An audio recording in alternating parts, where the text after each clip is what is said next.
So, let's begin by breaking down simple calculations known as formulas. Imagine that we run a small running club. We have 5 male members and 10 female members, but we want to know our total membership.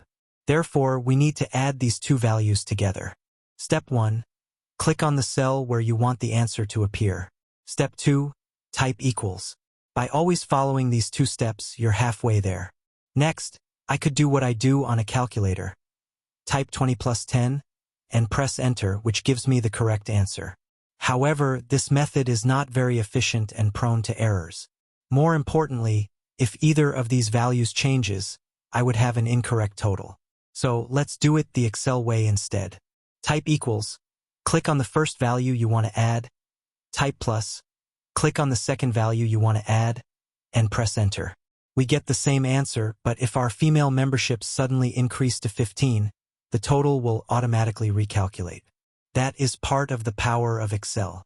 Let's undo that last change to ensure we're happy with the formula. Now let's look at a subtraction. Suppose we want to find out the difference between our male and female membership.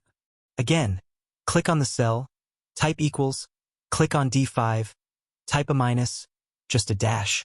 Click on D6 and press enter. To perform addition, we use a plus sign. For subtraction, we use a minus sign. Now, for multiplication, we use an asterisk, and for division, we use a forward slash. Let's look at examples of each. Imagine we need to ensure we have at least 2 water bottles per member. We will need to multiply our membership by 2.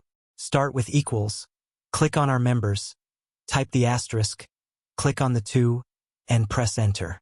Division is similar. If we need to ensure that for every 5 members we have at least 1 coach, we will need to divide our membership by 5. So, type equals, click on our total members, type the forward slash, click on the 5 and press enter. It's straightforward and efficient.